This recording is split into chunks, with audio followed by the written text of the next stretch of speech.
예수님의 제자들 중에 야고보와 요한이 예수님께 뭔가 특별한 요청을 했습니다. 상황이 지금 굉장히 급박한 상황인데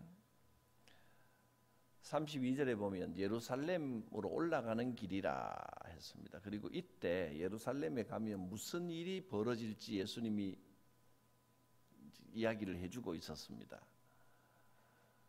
우리가 예루살렘에 올라가면 인자가, 즉 예수님이 대제사장들과 서기관들에게 넘겨지고 그들이 죽이기로 결의를 하고 이방인들에게 넘겨주고 능욕을 받고 침뱉음을 받고 채찍을 당하고 죽을 것이다. 그리고 3일 만에 살아날 것이다. 지금 엄청난 이야기를 하고 계십니다. 이 말씀을 들으면 뭔가 좀 심각하고 진지하며 우리가 그럼 해야 할 사명을 무엇일까? 이런 생각하는 게 정상일 것 같지 않습니까? 근데 이런 말씀을 하고 있는데 제자 중에 야고보와 요한이 예수님 앞에 나오더니 굉장히 엉뚱하고 이상한 말을 합니다. 37절에 보면 주의 영광 중에서 우리를 하나는 주의 우편에 하나는 주의 좌편에 앉게 하여 주옵소서. 지금 이 대사가, 이 말이 지금 어울립니까? 예루살렘에 들어가면서 가면 침뱉음을 당하고 모욕을 당하고 십자가에 달려 죽을 거다. 그리고 부활의 역사가 있을 거다. 이 말을 하고 있는데 어떻게 이런 말이 나옵니까? 주님, 그러면 우리가 청이 하나 있습니다. 뭐냐? 주님께서 영광 받으실 때 우리 형제가 하나는 오른쪽에 하나는 왼쪽에 앉게 해주십시오. 전혀 어울리지 않는 말을 지금 하고 있습니다. 왜 이런 말을 했을까? 이 상황에 어떻게 이런 청탁을 하고 있을까? 이상하지 않습니까? 이 자리 문제, 서열 문제는 굉장히 예민한 문제입니다. 다른 열제자들이 다 듣고 있는데 야고보와 요한 형제가 먼저 선수를 쳐서 예수님의 좌우편 자리에 앉게 해주십시오. 그랬더니 다른 열제자들이 이 말을 듣고 분이 났습니다. 우리가 다 있는데 너희 둘만 제자냐? 41절에 보면 열제자가 야고보와 요한에 대하여 화를 냈다 그랬습니다. 분란이 일어나기 시작한 겁니다. 참 이상하다. 십자가 고난을 앞두고 계신 예수님 앞에서 어떻게 이렇게 자리 다툼을 할 수가 있을까? 일단 이 본문에서는 이게 굉장히 이상합니다. 오늘과 내일 아침에도 이 같은 본문으로 좀 말씀을 살펴볼 텐데요. 예수님이 보시기에 이런 상황에 이렇게 자리 다툼을 벌이고 있는 제자들이 얼마나 한심스러우셨을까? 우리가 보기에도 지금 이상합니다. 아무리 읽어봐도 저는 이 상황을 이해할 수가 없습니다. 제자들이 도대체 무슨 생각을 하고 있을까? 어떻게 이런 말을 할 수가 있을까?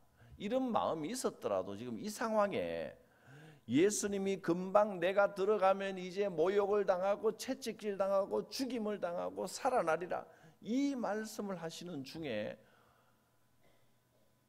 어떻게 이런 말이 나올까?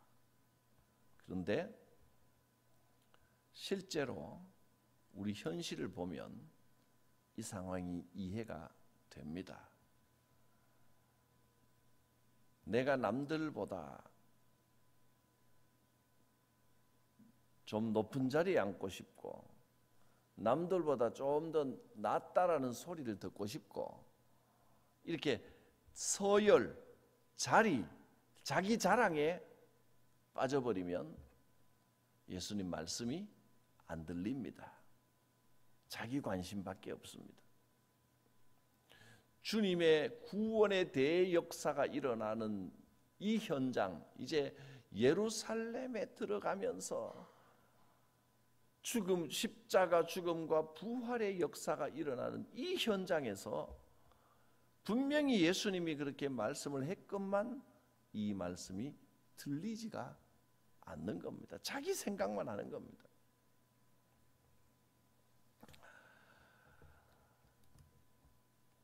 예수님께서 이런 제자들을 불러놓고 가르쳐 주십니다.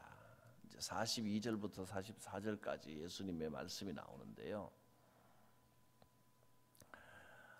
이방인들 세상의 세력을 잡은 사람들과 그 다음에 예수님을 따르는 너희들을 비교를 해주시는데, 이방인의 집권자들은 그럴 수 있다는 겁니다.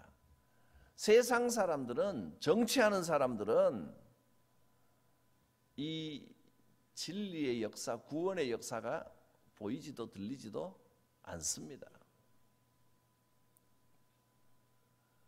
그러나 너희 중에는 그렇지 않을지니 세상의 질서와 예수님의 질서가 다릅니다. 43절에 예수님이 이렇게 말씀하셨죠. 너희 중에는 그렇지 않을지니, 너희 중에 누구든지 크고자 하는 자는 너희를 섬기는 자가 되어야 된다. 너희 중에 누구든지 으뜸이 되고자 하는 자는 모든 사람의 종이 되어야 하리라. 예수님은 큰 자가 되려고 하는 꿈 자체를 버리라고는 하지 않았습니다. 큰 사람이 되겠다라는 꿈을 꾸는 것은 좋은 일입니다. 그러나 그것이 세상적인 방법으로, 세상적인 가치로 높은 자리에 올라가고 남을 부리려고 하는 것은 이방인들이나 하는 일입니다. 하나님 나라에서 진정으로 큰 자, 하나님께서 인정해 주시는 큰 신앙인이 되려면 섬기는 자가 되어라 하셨습니다. 큰 자가 되고 싶으냐? 정말로 큰 자가 되려면 세상 사람들이 하는 대로 따라다니지 말고 하나님 나라에서 진정으로 큰 자가 되어라 하고 말씀하십니다. 하나님 나라에서는 섬기는 사람, 모든 사람의 종이 되는 사람이 진정으로 큰 사람입니다. 여러분, 하나님이 인정하시는 큰 사람이 되시기를 바랍니다. 사람의 인정을 받으려고 하고, 사람의 주목을 받으려고 하고, 사람들을 생각하기에 높은 자리에 올라가려고 하지 말고 하나님이 인정하시는 하나님 나라의 큰 자가 되시기를 바랍니다. 사실 섬기는 일은 원래 큰 사람이 하는 겁니다. 마음이 큰 사람이라야 다른 사람의 종노릇도 할 수 있는 겁니다. 집안에서도 한번 생각해 보십시오. 섬기는 일을 누가 합니까? 큰 사람이 합니까? 작은 사람이 합니까? 어른이 섬깁니까? 애들이 섬깁니까? 사실은 어른이 애들을 섬깁니다. 큰 사람들이, 어른들이 섬기는 겁니다. 교회에서 섬기는 것은 큰 사람들입니다. 이것이 하나님 나라의 질서입니다. 가정 안에는 하나님 나라의 질서가 많이 살아 있습니다. 왜냐하면 가정 안에 하나님 나라 질서가 살아 있는 이유는 가정도 하나님이 지으신, 친히 만들어 주신 공동체이기 때문에 그렇습니다. 가정의 원리는 세상 원리하고 다릅니다. 그 안에 세상과는 다른 핵심이 있기 때문인데 그게 바로 사랑입니다. 하나님 나라의 원리는 사랑입니다. 가정 안에서, 교회 안에서 하나님이 친히 지으신 이 두 공동체 안에서는 사랑하는 사람이 큰 사람이 됩니다. 아무리 힘이 있고 권세가 많고 아무리 돈이 많고 해도 사랑하지 않으면 아무것도 아닌 게 되는 것이 가정과 교회입니다. 여러분 집에 가서 애들한테 돈 자랑하겠습니까? 애들한테 뭐 잘 나간다고 큰 소리 뻥뻥 치겠습니까? 그러면 애들이 빗나가기 시작합니다. 교회도 마찬가지입니다. 큰 자가 되려면 사랑으로 섬겨야 됩니다. 그래야 하나님 나라의 질서가 바로 서고 진정으로 존경을 받게 됩니다. 세상적인 방식으로 나를 알아달라고 자꾸 이야기를 하면 할수록 점점 소외됩니다. 점점 외로워집니다. 하나님께서 심어주신 이 사랑, 예수님께서 보여주신 이 사랑, 사랑의 원리로 움직이면 하나님이 인정하십니다. 참된 섬김은 율법 때문에 마지못해 억지로 섬기는 게 아닙니다. 종이 되어야 한다는 명령 때문에 할 수 없이 내가 남의 눈의식에서 종처럼 섬기는 게 아닙니다. 우리가 섬기는 것은 사랑의 마음 때문입니다. 하나님 나라의 가치를 따라 사랑의 마음을 품고 사랑의 마음으로 종의 길, 섬김의 길을 가는 겁니다. 정말 사랑하는 사람을 섬길 때는 마음이 어떻습니까? 불쾌하고 짜증납니까? 기쁩니까? 사랑하는 사람을 위해서라면 그 사람 앞에서 종처럼 행해도 수고하면 할수록 기쁨이 있는 겁니다. 정말 사랑하는 사람을 위해서라면 그 사람을 정말로 진정으로 사랑한다면 내가 뭔가를 자꾸 해달라고 받기보다는 내가 뭔가를 해드리면 해드릴수록 해주면 해줄수록 마음에 기쁨이 있는 겁니다. 그 사람이 웃는 모습만 봐도 기쁩니다. 섬김의 가치, 종의 가치를 따를 때 가장 중심이 되는 것은 사랑입니다. 주님은 사랑으로 서로 종노릇 하라 하고 말씀해 주셨습니다. 사랑으로 종노릇 하라. 그것이 진정으로 하나님 나라에서 하나님께 인정받는 큰 사람이 되는 길이고 그것이 축복의 길입니다.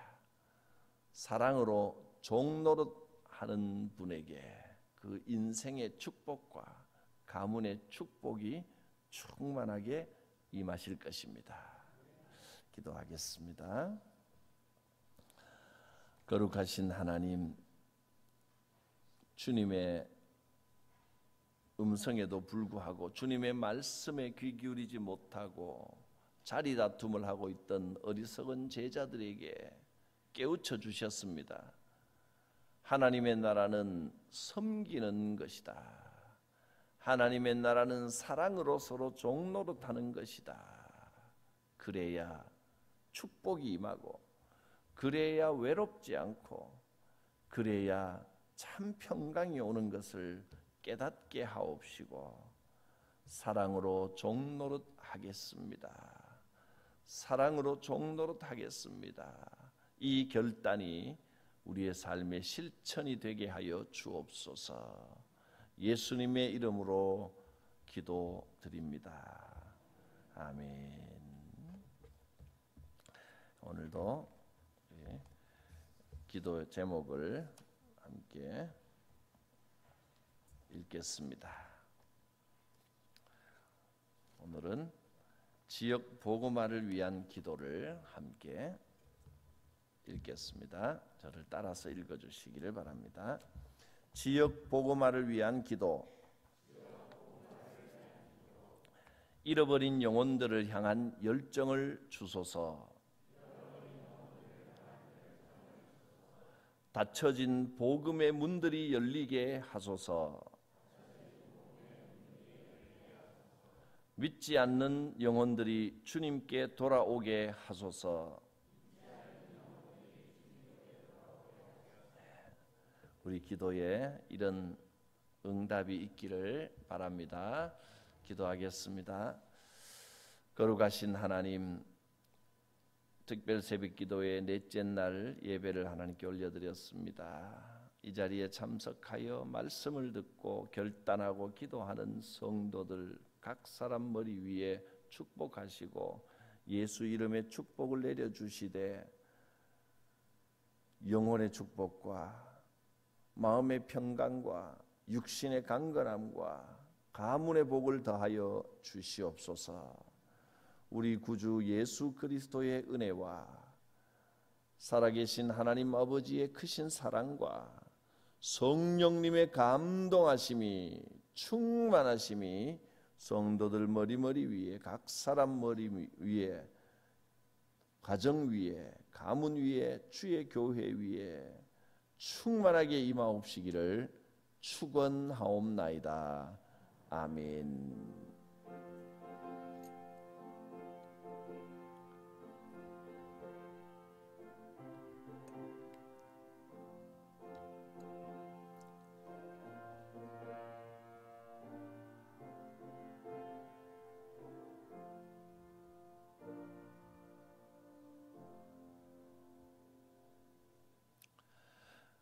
여러분이 이 시간 드리는 각 개인의 기도 제목이 예수의 이름으로 응답되기를 축원합니다. 주여 부르시고 각자 개인의 기도 제목을 가지고 자유롭게 기도하시고 가정으로 돌아가시겠습니다. 기도합니다. 주여